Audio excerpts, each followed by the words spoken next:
네, 각이 살아있는 정치평론 시사정각 시작하겠습니다. 오늘은 최진영, 이승훈 변호사 두 분 나오셨습니다. 어서 오세요. 네, 안녕하십니까? 네. 안녕하세요. 지금 윤석열 대통령이 이제 구치소에 구금 중인데 구치소 구인 피의자 거실이라고 하더라고요. 좀 뭐 3평 정도 뭐 독방이라고 하는데 여기가 어떤 공간입니까? 그렇습니다. 뭐 변호사들도 들어갈 수가 없습니다. 예. 변호사들도 어떻게 보면 구치소에 가면 변호인 접견실에 하는 것이지 예. 이렇게 개인적인 어떤 그 공간, 구금 시설까지는 들어가지가 못하는데요. 다만 지금 언론 보도를 본다고 하면은 원칙적으로 보면은 체포된 피의자는 구속된 피의자와 기본적으로 다릅니다. 구속은 구속영장이 발부가 되면은 그때부터는 정말 거기에 이제 수용되는 거지만 예. 체포영장에 있는 그 같은 경우에는 48시간 동안 거기에 인출돼 있을 뿐인 것이지 아직까지는 뭐 구속영장도 발부된 게 아니다 보니까 예. 구속 전 단계로서 기다리는 48시간 구속영장, 체포영장 동안 기다리다 보니까 어떻게 보면 구체적인 어떤 그 신체 검사 같은 것도 아주 간이하게 하고 모든 것이 어떻게 간이한데 말씀드린 것처럼 그러니까 윤 대통령뿐만 아니고 다른 분들 같은 경우에도 이 체포영장으로 해서 했을 때는 이처럼 원칙적으로는 독고 수용. 다만 여러 명이 많을 때는 여러분이 같이 있을 수도 있는데 예. 대통령에 대한 예우라든가 이런 부분을 해서 지금 말씀하시는 것처럼 독방이긴 합니다만 좀 나름대로 이 체포영장에 의한 구금된 사람들만을 위한 네. 시설에서 지금 아마 내일까지 있어야 되는 것으로 알고 있습니다. 뭐 일상복을 입고 지금 뭐 대기하고 있는 그런 상황이다라고 알려지고 있는데 어쨌든 지금 구금 상황에서도 경호는 계속되는 거죠? 그렇습니다. 경호는 대통령직을 유지하고 있기 때문에 계속 되어야 되는 것이 맞고요. 다만 이제 유치장 안에 구치소 안에 경호 인력들이 들어가는 것에 대해서 구치소 쪽에서 거부를 해서 못 들어간 걸로 저는 알고 있습니다. 그래서 아마 구치소에서 자체적으로 경호까지도 같이 하는 것으로 보여지고요. 다시 구치소를 나올 경우에는 또 대통령 경호원들이 경호를 한다라고 보시면 될 것 같고요. 불편한 곳에서 있다는 것 자체가 힘드시겠지만 또 네. 이게 법적 절차이기 때문에 따를 수밖에 없다라고 말씀드립니다. 일단 뭐 관심사는 조사가 언제쯤 재개될 것인가. 공수처에서는 오후 2시부터 시작을 하겠다라는 입장인데 윤 대통령 측에서는 오후 조사에 응하지 않겠다 이런 입장인 걸로 알려졌어요. 그렇습니다. 오늘 오전 일찍은 건강상의 이유로 해서 오전은 좀 출석이 어렵다라고 해서 오후 2시로 지금 그 조사가 잡혔다가 그 이후에 또 다른 보도를 봤을 때에 윤석열 대통령 측이 어제 얘기할 만큼 다 했다. 그렇기 때문에 더 이상 어떤 조사를 받을 내용 자체가 없다라고 하면서 오늘의 출석과 조사 자체를 거부를 했는데요. 그 반면에 지금 그 공수처 같은 경우에는 아무리 적부심을 청구했다 하더라도 우리가 48시간 내에 조사를 못하는 건 아니다라고 얘기를 하고 있습니다만 현실적으로 그 구치소에 있으면서 나가지 않을 때 이른바 출정 거부 투쟁을 할 경우에는 사실상 강제적으로 어떻게 보면 잡아와서 조사를 하기가 현실적으로 어렵겠죠. 그렇기 때문에 사실상 지금 현재로서는 특히 오늘 뭐 이따 말씀하겠습니다만 오후 5시에 서울중앙지방법원에서 체포 적부심이 잡힌 이런 상태다 보니까 피의자의 방어권 보장 취지에서라도 사실상 오늘 불러서 조사하는 것은 현실적으로 상당히 어렵지 않을까 저는 그렇게 예측합니다. 네, 지금 뭐 공수처에서는 어쨌든 강경한 입장입니다. 강제로 이제 조사에 임하게 할 수 있는 방법을 찾아보겠다는 건데 법적으로 좀 가능한 얘기입니까? 사실상 이제 체포영장 재판이 시작이 되면 그 서류가 중앙지방법원으로 가잖아요. 그리고 다시 영장이 발부되든 기각되든 그 서류가 다시 공수처로 올 때까지는 이 체포기간에서 포함이 안 되거든요. 그렇다고 한다면 사실상 피의자로 하여금 재판을 받는 데 있어서 집중할 수 있게 해준 것이고 공수처도 또 수사할 수 있는 시간을 벌어주는 것이기 때문에 사실상은 수사를 하는 게 안 하는 게 좋은 거죠. 그래서 일단은 뭐 안 해야 될 것 같고요. 오늘 조사는 안 하는 것이 맞다고 보시는 네, 거예요? 그렇습니다. 그리고 이제 중앙지방법원에서 재판할 때 공수처가 또 거기에 대해서 더 적극 준비를 하는 게 그게 맞지 않나 싶습니다. 그러니까 많은 분들이 좀 혼동이 있는데 체포영장 집행을 하면 48시간이 체포 시한이라고 알고 있잖아요. 그런데 지금 체포 적부심 신청을 했기 때문에 그것을 판단하는 시간은 거기서 제외되는 건가요? 그러면? 그렇죠. 일단은 판사가 서류를 봐야 되는 거잖아요. 예. 그럼 판사님한테 서류를 보내야 되는데 그 서류를 보내버리면 공수처 검사들이 볼 수 있는 서류가 없잖아요. 그래서 판사에게 서류를 보내고 돌려받은 시간까지는 체포 기간에 포함이 안 됩니다. 예. 그래서 체포 기간에 포함이 안 되는데 그 시간 동안 수사를 한다라고 하면 예.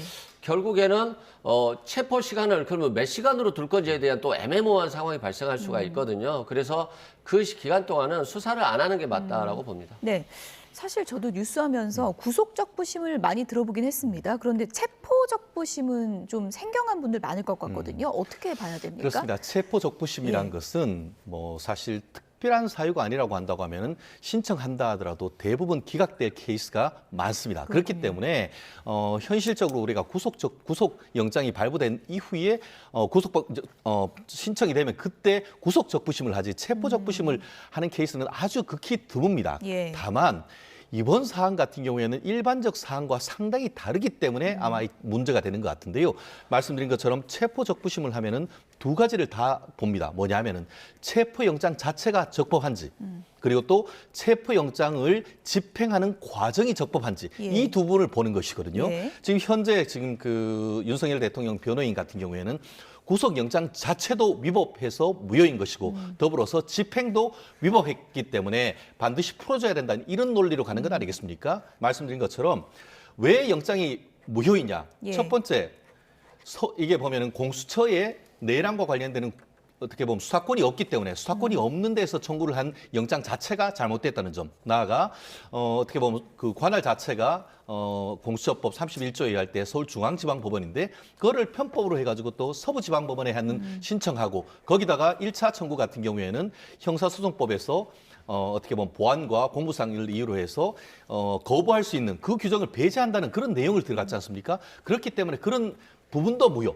나아가 지금 말씀드린 것처럼 설령 백보 양보해서 영장 자체가 적법하다 한다 하더라도 예. 집행이 위법하면은 위법 수집 증거로 해서 어떻게 보면 그와 관련돼서 압수수색했은 물건조차도 증거 능력이 없어서 무효가 되는 것을 얼마 전에 그 송영길 전 더불어민주당 대표가 돈봉투 사건에서 무죄 받았는 것에도 봤지 않습니까? 예. 물론 항소심에서 달라지만 그처럼 이번 같은 경우에 어제 새벽부터 해서 집행하는 과정에서 공수처가 이렇게 보면은 뭐 55 경비단에 도장을 찍어가지고 인가를 받았다라고 했는데 그 경비단장이 뭐라고 했습니까?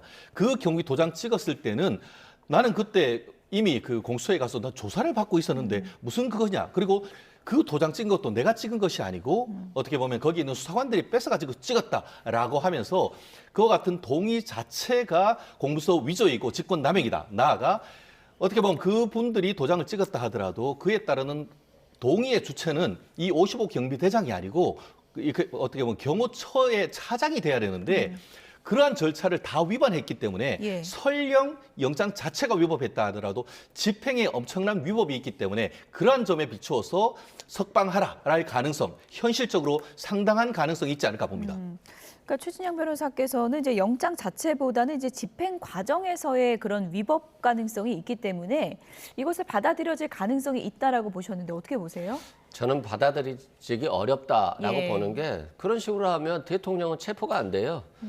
그러면 탄핵 결정 나기 전까지는 그냥 대통령 관저에서 계속 있어야 되는 거잖아요. 그런 위법 상태가 지속될 수는 없다.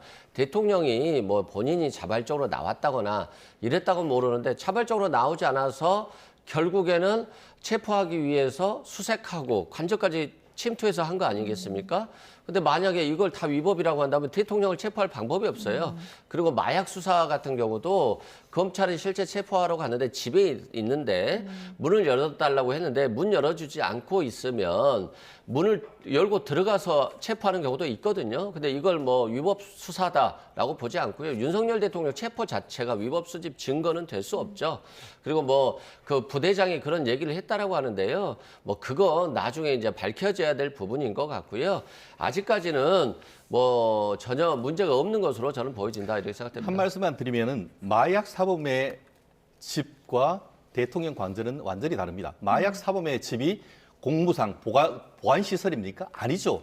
그렇기 때문에 말씀드린 것처럼 문재인 대통령 때 같은 경우에도 어떻게 보면 그 울산 그 시장 선거 개입 사건 등과 관련해서 청와대에 대한 압수수색 영장이 4번이나 청구가 됐는데 다 같은 이유, 형사소송법 110조, 111조의 이유로 해서 한 번도 압수수색 영장조차도 집행된 적이 없습니다. 근데 이번 같은 경우에는 아시다시피 1차 영장 자체에서 110조, 111조를 배제한다라는 것이 규정이 있어서 굉장히 문제가 있고 2차 영장에는 그것이 빠져 있는 상태입니다. 예. 그러면은 110조, 111조가 그대로 적용될 수밖에 없는 것이죠. 그러려고 한다고 하면은 결국은 그 당시에 있어서의 어떤 경호 책임자로부터의 동의를 받아야 되는데 경위 책임자가 아닌 상태한테는 동의도 못 받고 앞에 그 이선을 지키고 있는 어떻게 보면 55 경비단 장한테 한마디로 동의하고 승인할 수도 없는 사람의 도장까지 가지고 오라고 해서 임의로 찍었다는 그런 논란이 있다고 하면은 그것은 엄청난 집행 과정에서의 위법이라고 볼 수 없기 때문에 아마 제가 봤을 때 오늘 오후 5시에 있을 어떤 그 체포 적부심에서는 아마 윤석열 대통령의 변호인들이 앞에 있는 영장 자체의 적법성뿐만 아니고 집행 과정의 위법성을 적극적으로 어떻게 보면은 재판부에 호소할 가능성이 높지 않을까 봅니다. 네, 윤 대통령 측이 당초에는 체포적 부심 안 한다고 했다가 고심 끝에 중앙지법 쪽으로 돌려서 청구를 했거든요. 어느 정도 좀 승산이 있을 것 같다. 자체적으로는 그렇게 본 걸까요? 승산이 있다기보다는요. 지금 뭐 윤석열 대통령이 일단 체포가 되니까 예. 자신의 지지자들 입장에서 보면 좀 안타깝기도 하고 또 여기에 대해서 분노를 표출하는 분도 있잖아요. 예. 그러면 여기 공수처에 수사권이 없다라고 했는데 서울 서부지방법원에 재판권이 없다라고 했는데 그냥 대응 안 하기는 좀 어렵고 그래서 아마 이걸 거부한다는 차원에서 대통령에 대한 체포영장이 위법하다라고 하는 주장을 위해서 중앙지방법원에 청구를 한 것으로 보여요. 이것은 뭐 법적인 주장보다는 정치적인 전략이 더 깔려 있다라고 보시면 될 것 같고요. 예. 만약에 최진영 변호사님처럼 부대장이 승인이 없다면 못 들어간다라고 한다면 대통령은 최헌법적 권리를 갖는 거예요. 대통령을 체포할 수 있는 방법이 없어요. 최진영 변호사님 말이 따르면. 그러면 우리 헌법을 초월하는 어떤 행위들을 한다는 것인데 그건 우리 헌법 체계에서 있을 수 없다 생각되고요. 110조, 111조는 물건, 서류 이런 것에 대한 공무상 구사상 비밀에 대해서 부대장의 승인이 없으면 압수수색을 할 수 없다는 것이지 대통령에 대한 체포, 사람에 대한 체포의 경우에는 상관이 없다. 이게 만약에 적용된다라고 한다면 대통령을 체포할 방법은 전혀 현행법 체계에서는 없어지는 것이기 때문에 그러한 해석은 맞지 않다라고 봅니다. 네, 어쨌든 뭐 헌정사상 처음이니까요. 현직 대통령 체포가 이 부분에 대해서 법원이 어떤 판단을 할지는 좀 지켜봐야 될 것 같은데 어쨌든 윤석열 대통령이 상당 부분 묵비권을 행사하고 이제 질문에 대한 답을 거의 안 하고 날인도 또 안 했다고 하거든요. 공수처 입장에서는 계속 묵비권 행사할 경우에 영장 청구할 때 어떻습니까? 좀 부담감이 있는 겁니까? 그렇습니다. 우리가 그 진술 거부권, 예. 쉽게 말하면 묵비권도 두 가지 측면이 있습니다. 뭐냐면은 진술을 할 경우에는 이게 내 죄를 스스로 인정할 것 같으니까 그거에 대한 꼼수로서 묵비권을 행사하는 케이스가 있는 반면에 이번에 윤석열 대통령이 행사한 이른바 묵비권 같은 경우에는 그런 것보다 민주당이 검수완박 결과 내란죄와 관련되는 수사권은 경찰에 있습니다. 국수본에 있습니다. 그런데 왜 수사권도 없는 공수처가 수사를 하느냐? 나는 경찰에서 소환을 한다거나 하면은 거기에 가서는 적극적으로 진술할 수가 있지만 관할권, 수사할 수 있는 권한이 없는 당신들한테는 한마디도 얘기할 수 없다라는 그런 것이죠. 내 죄를 부인한다라는 취지가 아니고 본인 스스로 적극적으로 어떻게 보면 수사나 탄핵 절차에 응한다라고 얘기했지 않습니까? 그리고 실질적으로 요청하면은 이미 출석도 약속을 했습니다. 그럼에도 불구하고 마치 체포가 지고지선의 가치인 것처럼 한 것에 대한 항의 쪽인 것이죠. 이 사건 자체가 무슨 뭐 폭행범이라든가 뇌물목은 그런 게 전혀 아니고 정치적인 사건 아닙니까? 그렇기 때문에 정치적 항의의 의미, 나아가 법적 권한이 없는 데에서 내가 굳이 얘기할 필요가 없다라는 그런 의미이기 때문에 그런 점에 비추어서 마치 진술 거부권을 행사해서 불이익한 처분이 있다라는 것은 이른바 진술 거부권을 했을 때에 불이익한 처분을 받지 않는다는 헌법에 반하는 주장인 것이죠, 그것은. 네, 현직 대통령이 체포되는 초유의 사태가 어제 있었는데 이 부분과 관련해서 오늘 아침 여야에서 엇갈린 입장을 내놨습니다. 그 발언 내용부터 좀 들어보시죠. 이재명 대표 흡족하십니까? 공수처와 경찰 부끄럽지 않습니까? 2025년 1월 15일은 대한민국 법치주의 붕괴의 흑역사로 기록될 것입니다. 어제 우리 국민들은 무도한 정치 권력이 사법체계를 짓밟고 대한민국의 법치주의를 무너뜨리는 모습을 생생하게 목도했습니다. 정말 참담한 심정입니다. 자유민주주의 국가에서 법치의 핵심은 적법 절차 준수에 있습니다. 오랜 역사적 경험을 거쳐 만들어낸 절차를 준수하는 것이 인권을 지키고 체제를 유지하고 사회를 지탱하는 최선의 길이기 때문입니다. 여론이 사법을 압도하고 권력이 절차를 밟으면 이야말로 자유민주주의의 위기라 할 수 있습니다. 어제 내란 속에 윤석열이 체포됐습니다. 민주공화국 대한민국의 헌법과 법치, 정의와 상식이 굳건하게 살아있음을 확인한 역사적 사건이었습니다. 무엇보다 한겨울 맹추위 속에서도 짓밟힌 민주주의를 다시 살리겠다는 열정과 신념으로 뜨겁게 일어선 우리 국민의 위대한 성과입니다. 내란 특검으로 12.3 내란 사태의 은폐된 진상을 한 점 의혹도 없이 낱낱이 밝히는 것이 국가 정상화를 위한 길입니다. 윤 대통령 체포 집행에 대한 여야의 엇갈린 시각을 전해드렸는데요. 윤석열 대통령이 체포된 직후에도 일단 영상 메시지도 발표를 하고 이어서 또 6필 메시지도 전달을 했습니다. 어떤 내용인지 그래픽으로 먼저 확인을 해보시죠. 계엄은 범죄가 아니다. 이런 내용이 담겨 있습니다. 만년필로 쓴 6필 입장문이 어제 공개가 됐죠. 계엄의 형식을 빌린 대국민 호소였다. 그렇기 때문에 소규모 병력을 계획한 것이다. 내란 무리로 탄핵 소추해놓고 재판에 가서 내란을 뺀다면 이건 사기 탄핵이다. 이렇게 주장을 했고요. 부정선거 증거가 너무나 많다. 이런 얘기를 또 강조했습니다. 이 부정선거를 가능케 하는 선관위의 엉터리 시스템이 다 드러나 있다. 이렇게 주장을 했고요. 이런 비유를 썼습니다. 칼에 찔려 사망한 시신이 다수 발견됐는데 살인범을 특정하지 못했다고 해서 이것을 정상적인 자연사라고 우길 수가 없다. 이런 입장을 밝혔습니다. 윤석열 대통령 측 그리고 윤석열 대통령이 지금까지 강조했던 입장을 다시 한번 자필로 쓴 입장문을 통해서 강조했어요. 그러니까 뭐 윤석열 대통령이 지지자들을 위한 발언이라고 생각돼요. 살인 행위가 있고 시신이 많이 발견됐어요. 근데 살인죄를 특정을 못했죠? 그럼 기소를 못하는 거잖아요. 그러면 수사를 더 열심히 해야 되는 것이고 부정선거가 있었다라고 한다면 부정선거에 대한 수사를 하셔야 되는 거죠. 근데 수사를 하지 않고 군대를 동원해서 비상계엄을 해서 국회를 막을 이유는 없잖아요. 그러니까 전혀 이제 말이 안 되는 말인데 본인 입장에서 보면 좀 체포되는 마당에 국민들에게 할 말은 없고 그래서 지지자들에게 좀 응원해달라는 메시지 정도로 저는 보고 있고요. 법치주의가 무너질 뻔한 것들을 체포를 통해서 법치주의가 그나마 회복됐기 때문에 이런 부분에 대해서 대한민국의 법치주의가 다시 섰다라고 보면 될 것 같고요. 대통령도 본인의 입장에 대해서는 충분히 주장을 하고 방어도 하셔야 되겠습니다만 자꾸 없는 말을 너무 지어낸다라고 한다면 나중에 뭐 지금은 본인이 힘든 상황이니까 저런 말을 할 수도 있지만 나중에는 역사에 있어서 윤석열 대통령에 대한 기억이나 이미지는 굉장히 나쁠 수밖에 없을 거예요. 그런 측면에서 윤석열 대통령이 조금 법치주의에 부합하는 얘기를 좀 하셨으면 좋겠다 이런 생각이 듭니다. 계엄은 대국민 호소라고 하면서 이제 어쨌든 부정선거라는 키워드를 또 내밀면서 굉장히 강조했거든요. 마지막 순간, 그러니까 내가 체포되어 가는 순간에도 이것은 강조하고 싶다. 뭐 이런 의지일까요? 그렇습니다. 저는 그 8,800자 정도 되는 6필 원고가 예. 미뤄 짐작컨대 헌법재판소에 출석해서 본인의 구두 변론할 내용을 스스로 작성한 것이 아닌가 하는 생각이 들었습니다. 미리 보여주는 것이다. 그렇죠. 예. 원래 근데 이제 체포가 되지 않았다고 하면은 헌법재판소에 가서 헌법재판관님과 전 국민을 상대로 해서 이 내용을 얘기를 했었을 텐데 지금 체포되는 마당에 어떻게 보면은 국민들에게 그리고 헌법재판관님들에게 호소하려는 내용이 아닌가 싶은데요.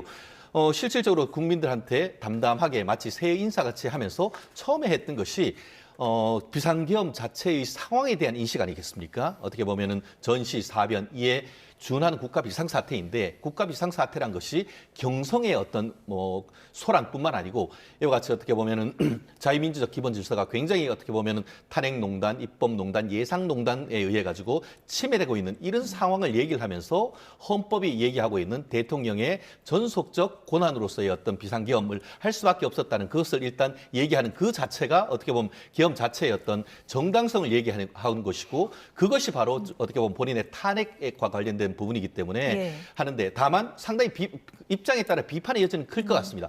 특히 이 선거 어떻게 보면 의혹과 관련해 가지고도 자유우파 진영에서도 그 부분에 대해서는 동의하지 않는 분들이 더 많습니다. 저 또한 같은 입장인데요. 다만 그럼에도 불구하고 윤 대통령 어떻게 보면은 그 국정 최고 책임자가 이 정도로 문제를 제기를 한다라고 한다고 하면은 그 부분에 대한 의혹을 확인하기 위한 여야 간의 협의체를 만든다든가 아니면은 중앙선관위 차원에서 지금까지는 어떻게 보면 감사도 사실상 거부했었지 않습니까? 예.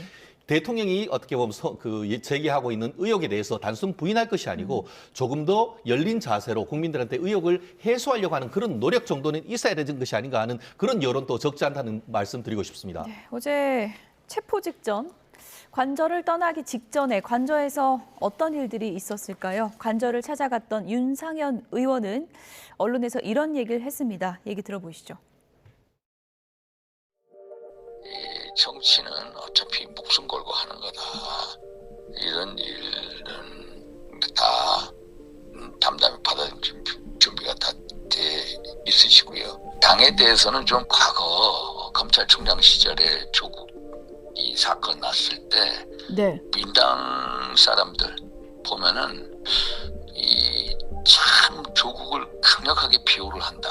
어떻게 조국이 저렇게 비호를 하고 당이 망가지는데 저럴 수가 있느냐. 예. 민당은 저 정도로 처절하게 하는데 예.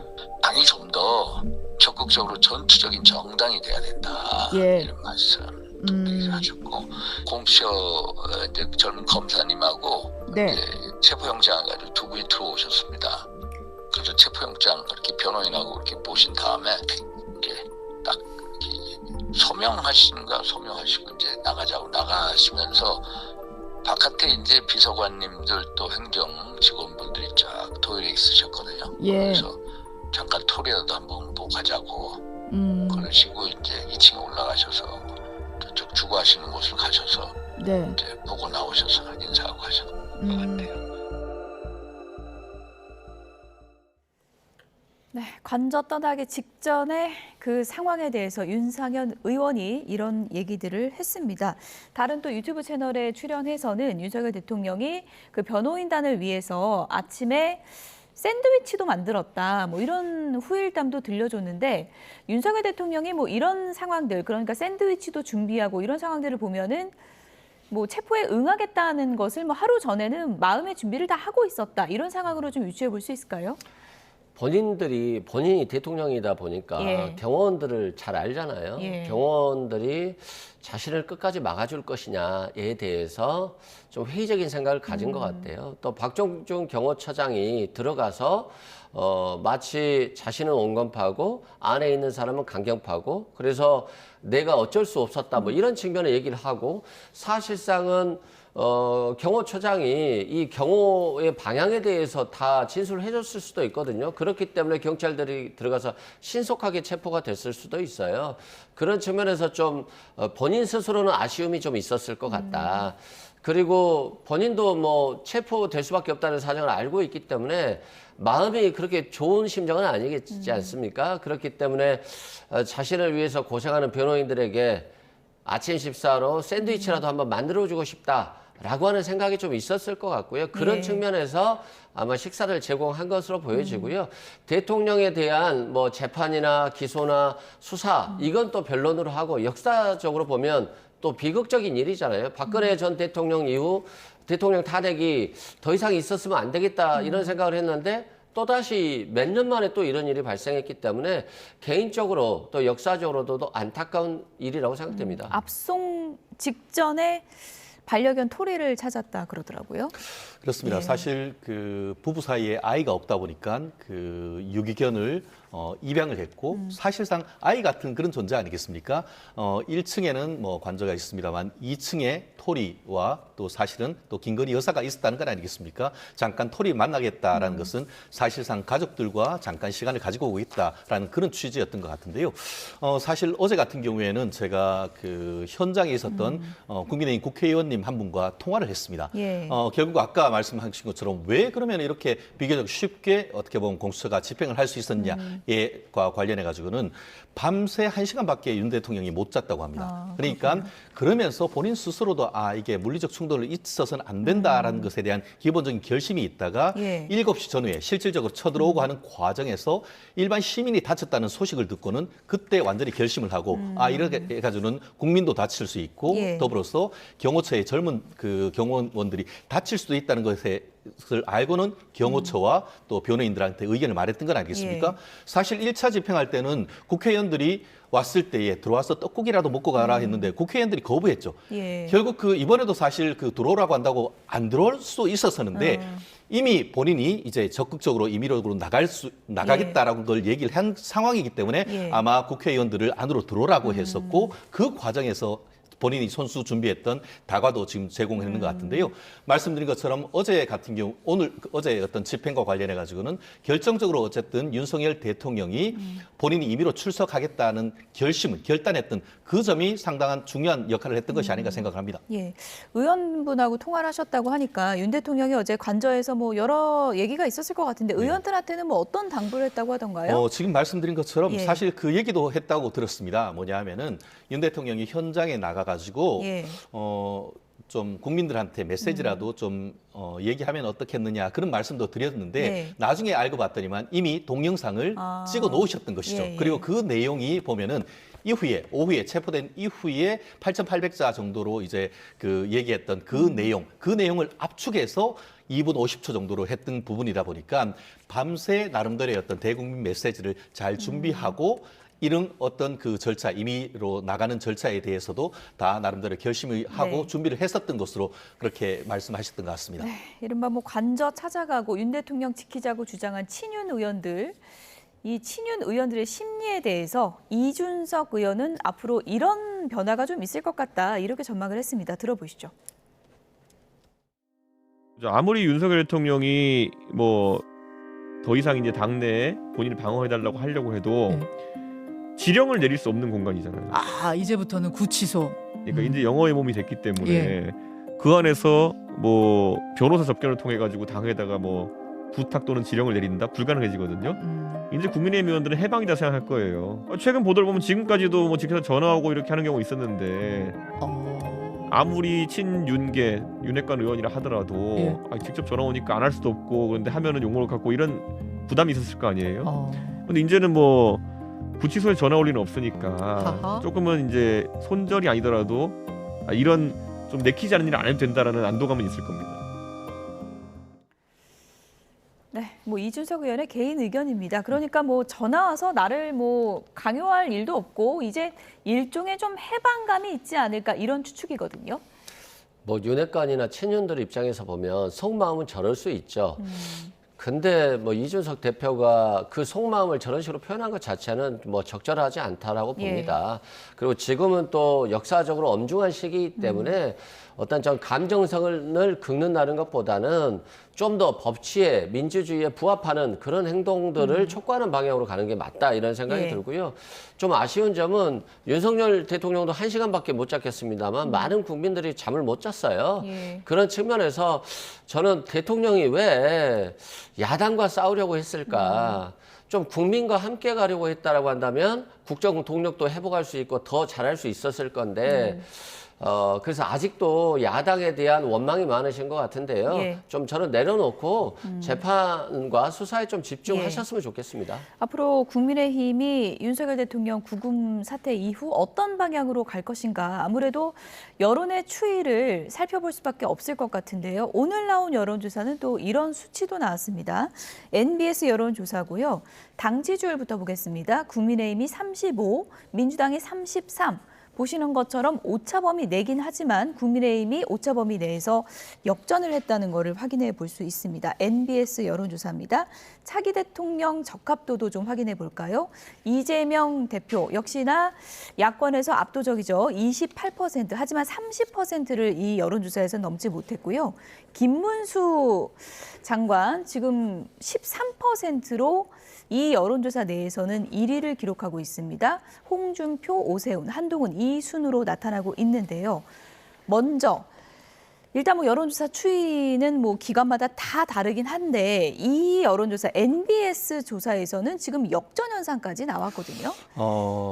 데스 크로스가 이제는 이른바 골든 크로스. 거꾸로 국민의힘의 지지율이 민주당 지지율을 뚫고 올라가는 그런 그래프를 보았다는 점에서 아마 민주당 같은 경우에 깜짝 놀랐을 것이고 사실 얼마 전 같은 경우에 윤석열 대통령에 대한 지지율이 한 40% 정도 나온다는 일부 여론에 대해서 고발하겠다라는 얘기까지도 할 정도로 상당히 어떻게 보면 격앙된 반응이었었는데 그 이후 지난주부터 이번 주까지 크게 흐름을 봤을 때는 국민의힘에 대한 지지율이 전체적인 상승세, 민주당에 대한 어떤 지지율은 하강세를 보이는 그런 추세는 분명한 것 같습니다. 예. 더불어서 좀 전에 그 이준석 그 의원 같은 경우에는 본인의 희망 사항을 얘기를 했는데 과연 국민의힘 국회의원들이 윤석열 대통령으로부터 지금 전화도 안 받고 압박에서 해방됐다고 할까요? 지금 얘기하는 것처럼 일부 여론조사 같은 경우에는 국민의힘에 대한 지지율보다 윤석열 대통령에 대한 지지율이 더 높은 현상이 지금 일어나고 있단 말이에요. 그렇기 때문에 이런 상황이 앞으로 어떻게 진행될 것인지 예. 체포가 된 것이 또 하나의 모멘텀이기 때문에 어떤 흐름으로 갈지는 아직 단정하지는 못하겠습니다만 지난 그 12월 3일부터 지금까지 흐름을 봤을 때는 민주당에 대한 심판론이 오히려 역풍이 불고 있다. 그런 것을 보여주는 지표가 아닌가 생각합니다. 일단 뭐 민주당 쪽에서는 보수 가표집이다 이런 얘기를 하기도 했는데 조사 일시를 보면 이제 어제까지 조사가 이루어졌더라고요. 어제 뭐 체포 집행도 하나의 좀 변수가 됐다고 보십니까? 아무래도 지지자 입장에서 보면 대통령이 체포되어 가는 모습을 보면서 좀 안타까울 수 있잖아요. 그런 부분들이 적극 반영됐을 가능성이 높다라고 보고요. 항상 변곡점 때는 여론조사가 출렁입니다. 대통령이 계엄을 선포했을 때는 진보나 중도층에서 아니 지금 이 상황에서 계엄을 선포했단 말이야? 라고 하면서 여론조사에 적극 참여하듯이 지금 대통령이 체포된 입장에서 보면 보수 측에서 아니 대통령을 체포까지 해야 돼? 라고 하는 측면에서 적극적으로 참여한다는 면에서는 좀 지지율이 출렁인 거다라고 생각되고 민주당도 이제는 대통령이 일단 체포가 됐기 때문에 민생과 경제에 좀 더 집중하는 모습들을 보여줘서 국정의 안정성을 보여주는 것, 그것이 수권 정당으로서의 모습이기 때문에 그 부분에 더 집중한다라고 한다면 또 여론조사 추이는 또 변동될 것으로 보여집니다. 네, 어쨌든 여론조사는 출렁이고 있는 상황인 것 같다. 이렇게 이제 얘기를 해주셨는데 대통령에 대한 체포 영장이 집행된 다음 날 국민의힘 지도부는 이재명 대표의 사법 리스크를 더 강하게 옥죄고 있습니다. 관련 내용 들어보시죠. 특히 이재명 대표의 공직선거법 위반은 기소 후 6개월 안에 1심이 끝나야 하지만 무려 2년 2개월이 걸렸습니다. 통상 선거법 관련 사건에 적용되는 633 원칙을 따랐다면 1년 안에 대법원 판결까지 나왔어야 할 사건입니다. 사법부는 공정해야 합니다. 현직 대통령은 불법적 영장까지 발부해서 체포하면서 야당 대표 관련 사건은 눈치를 보면서 차일피일 미뤄서야 되겠습니까? 사법부의 시계가 사람에 따라 다른 속도로 돌아간다면 어느 누가 사법부를 신뢰하겠습니까? 무엇보다 이재명 대표는 성실하게 재판을 받아야 합니다. 남의 재판은 빨리 하라고 제청하면서 자기 재판은 기어가는 사람이 무슨 염치로 법 앞의 평등을 입에 담고 있습니까? 그런데 형사재판이라고 하는 것이 예. 최소한 피고인의 방어권은 제대로 보장해야 되는 거거든요. 1심에서 유죄 선고를 받았기 때문에 그 유죄에 대한 저희들의 반증 준비를 많이 하고 있습니다. 실제 형사재판은 물론 뭐 공직선거법이 항소심 3개월 안에 끝내야 된다고 하지만 그냥 강행구형이라고 되어 있지만 지키지 않은 경우 뭐 부지기수입니다. 사실. 예. 왜냐 피고인의 방어권을 충분히 보장해야 되는 거지 예. 그게 기본적인 거 아니겠습니까? 네, 피고인의 방어권이 보장돼야 한다는 정성호 의원의 반박까지 들어봤습니다. 최진영 변호사님, 이재명 대표 선거법 항소심 재판부가 사건 배당을 중지해서 2달간 뭐 집중 심리를 하겠다고 하는데 이게 어떤 내용입니까? 그렇습니다. 박근혜 전 대통령 때도 예. 마찬가지였습니다. 예. 박근혜 전 대통령에 대한 형사재판도 한 주일에 처음에는 2회, 나중엔 제 기억에 한 3회까지 진행했던 것으로 기억이 합니다. 그렇듯이 다른 재판은 미뤄두고 이 사건만 집중적으로 해서 빠른 시간 내에 선고를 해야 된다라고 하는 그런 것이 집중 심리인데요. 그렇기 때문에 기존에 있던 사건뿐만 아니고 신규 배당되는 것 자체도 지금 다른 재판부가 협의를 해서 지금 받지 않도록 했습니다. 그렇게 된다고 하면은 마치 지금 헌법재판소에서 지금 윤석열 대통령에 대한 탄핵 절차를 일주일에 2회 하는 것처럼 이번에도 집중 심리를 통해 가지고 일주일에 한 2회 정도 한다고 하면은 이 부분과 관련해서 항소심 같은 경우에 빠르면은 한 3월 중순 정도에는 판결 선고할 가능성이 있지 않을까 싶은데요.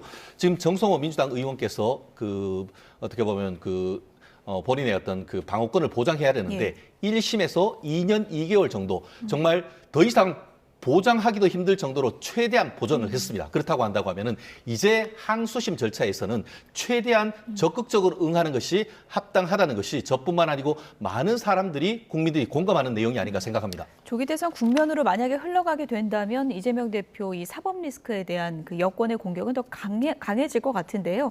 이재명 대표 스스로가 좀 어떤 입장을 좀 피력할 필요도 있다고 보십니까?